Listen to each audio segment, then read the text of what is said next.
Welcome to Divya's green fingers. आज के इस वीडियो का टॉपिक है बहुत ही सिंपल लेकिन बहुत इम्पोर्टेंट, वो है कॉम्पोस्ट मेकिंग एट होम। हम सब पर्यावरण को लेकर आजकल बहुत ज़्यादा सचेत हो गए हैं। इसके अलावा हम सब पर्यावरण संरक्षण की बात करते हैं और हम सब अपना योगदान भी इसमें देना चाहते हैं। हम में से कई लोगों ने प्लास्टिक को अपने घर से कट किया है। इसके अलावा कारपूल करते हैं फिर फ्यूल सेविंग के लिए। लेकिन एक और बहुत इफेक्टिव तरीका है, हम पर्यावरण संरक्षण में अपना योगदान दे सकते हैं और अपने शहर को लैंडफिल से मुक्त कर सकते हैं अगर हम अपने घर का वेस्ट मैनेजमेंट ढंग से करें।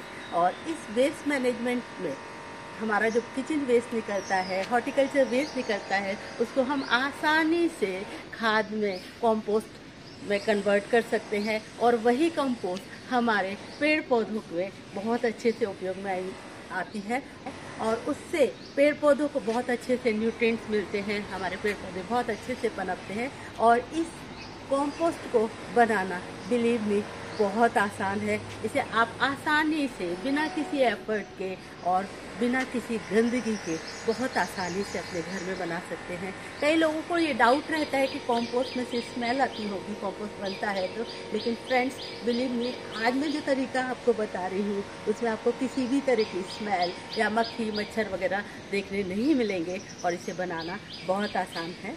और इसकी जो सामग्री है वो बड़ी आसानी से हमारे घर में ही हमें अवेलेबल हो जाती है।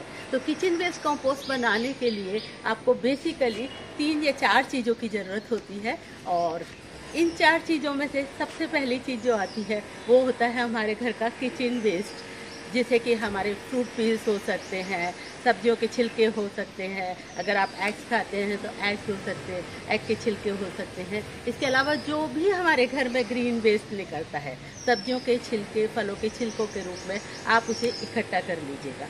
इसके साथ साथ दूसरा जो चीज़ हमें चाहिए वो हमें चाहिए सूखी पत्तियाँ। सूखी पत्तियाँ हो सकती हैं, हॉर्टिकल्चर के सूखे ट्विग्स हो सकते हैं, घास फूस हो सकती है।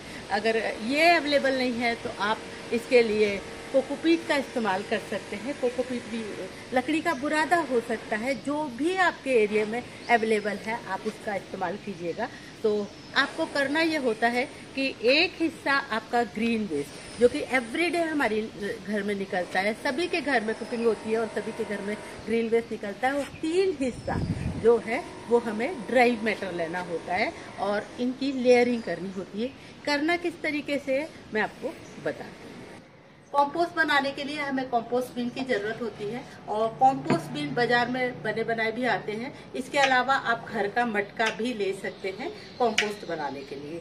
बिन प्लास्टिक के भी आते हैं, टेरिकोटा के भी आते हैं, लेकिन जो भी बिन हो उसमें आप मेक श्योर करें, अगर आप मटका ले रहे हैं तो उसमें आप अच्छे से छेद करें। ये मेरा मटका है घर का और इसमें करीबन अंगूठा जा सकता है, इतना बड़ा छेद है। इसके अलावा ये साइडों में भी छेद किए हुए हैं, क्योंकि ये जो बनता है वो एरोबिक कंडीशन में हमारा खाद बनता है। अब हम इसे लेयरिंग करेंगे।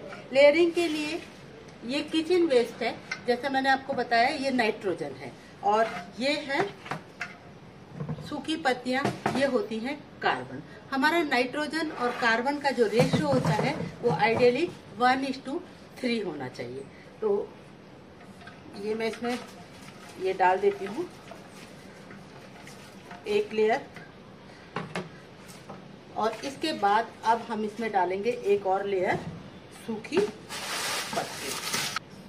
जब भी आप कंपोस्ट बिन भरें तो आप एक लेयर सूखी पत्तियों की लगाएं और दूसरी लेयर लगाएं किचन वेस्ट की, और उसके अलावा उसको टॉप से आपको ढकना होता है पत्तियों से।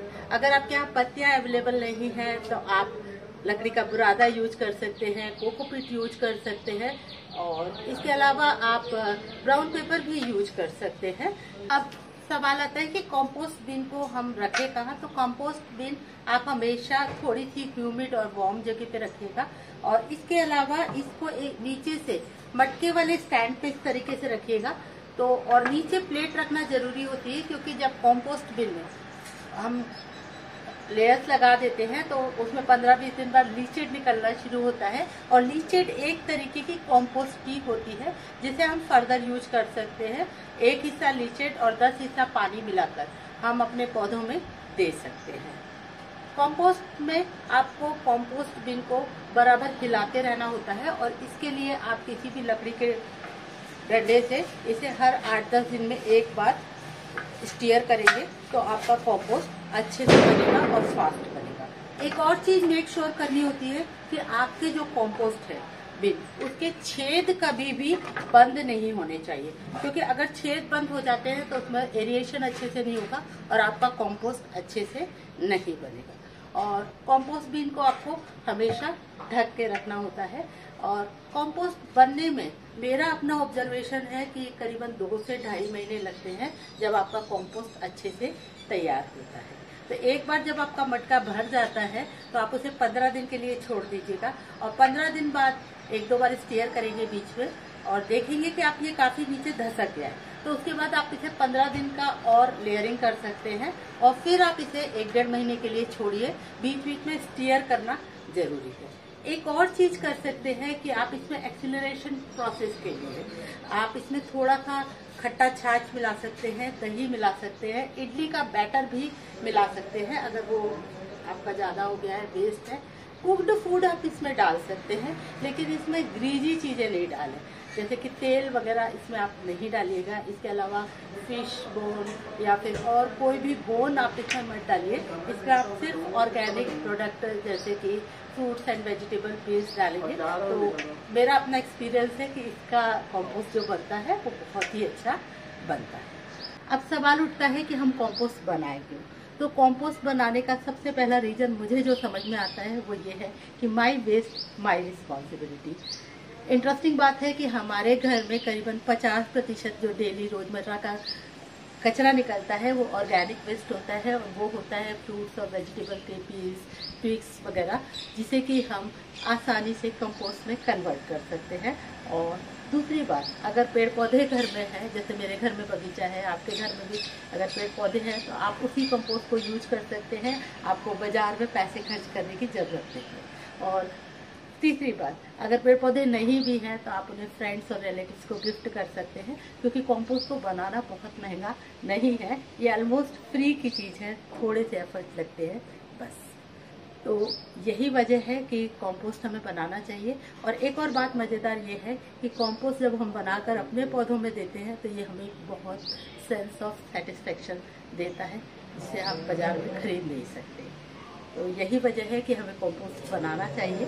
अब बात कर लेते हैं कंपोस्ट बनाने से रिलेटेड प्रॉब्लम्स की। मेरे पास कई सारे सवाल आते हैं कि हमारा कंपोस्ट गीला हो गया या सूखा हो गया या उसमें बदबू आ रही है तो क्या करें। तो आपका कंपोस्ट ना गीला होगा और ना ही सूखा रहेगा अगर आप ड्राई और वेट के रेशियो को परफेक्टली मैनेज करेंगे। जैसे कि मैंने आपको बताया कि 1:3 का रेशियो रहता है, लेकिन कई बार हम लोग अर्बन जगह पर रहते हैं, अपार्टमेंट में कई लोग रहते हैं जहाँ पे उन्हें पत्तियाँ वगैरह मिल पाना मुश्किल होता है। तो ऐसी स्थिति में बोकाशी पाउडर आता है, अवेलेबल है ऑनलाइन, आप मंगा सकते हैं। तो आपका जितना भी ग्रीन वेस्ट है उसके अलावा ग्रीन वेस्ट आप डालिएगा और 2 चम्मच आप उस पर बोकाशी पाउडर डाल दीजिएगा। तो आपको ज़रूरत नहीं पड़ेगी कि आपको ड्राई वेस्ट उसमें मिलाना है। तो ये तो हुई कि आपके पास अगर पत्तियां नहीं है तो उसकी समस्या का समाधान। दूसरी बात कि कई बार हमारा कंपोस्ट ज़्यादा गीला हो जाता है और उसकी वजह ये होती है कि आपका जो वेट वेस्ट है वो ज़्यादा हो गया। तो अगर ऐसा कुछ हो गया है तो आप उसमें सूखा और भी ज़्यादा मिलाइएगा, थोड़ा सा कोकोपीट मिला दीजिएगा या फिर बुरादा मिला दीजिएगा और ड्राई वेस्ट के रेशियो को बराबर से रखिएगा। क्योंकि अगर आपका कंपोस्ट बहुत ज़्यादा स्लरी और गीला हो जाएगा तो भी डिकम्पोजिशन का जो प्रोसेस है वो स्लो हो जाएगा और उसमें से स्मेल आने लगेगी बहुत ज़्यादा, आपका खड़ा रहना मुश्किल हो जाएगा। तो वो रेशियो परफेक्ट होना बहुत ज़रूरी है।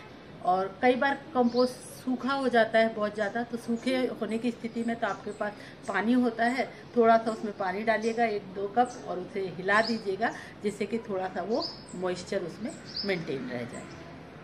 एक और समस्या आती है कि कई लोग शिकायत करते हैं कि कंपोस्ट में बहुत सारे कीड़े मकोड़े आते हैं। तो थोड़े बहुत कीड़े मकोड़े, स्पाइडर और लिजर्ड, ये सब ओके है क्योंकि ये सब हेल्प करती हैं डिकम्पोजिशन के प्रोसेस को फास्ट करने के लिए। अगर आपको इनसे बहुत ज़्यादा डर लगता है तो आप कंपोस्ट बिन को थोड़ा सा बाहर रख दीजिएगा, लेकिन मेन चीज़ ये है कि आपके कंपोस्ट बिन के होल खुले हों, उसमें एरिएशन अच्छे से हो रहा हो और फाउल स्मेल अगर नहीं आ रही है और वो बहुत ज़्यादा गीला या सूखा नहीं है तो आपका कंपोस्ट फर्स्ट श्योर शॉट है कि बन के तैयार हो जाएगा और वो वाकई बहुत अच्छा बनेगा। जब कंपोस्ट बन के तैयार होता है तो किस तरीके का दिखता है, मैं आपको अपना कंपोस्ट दिखाती हूँ।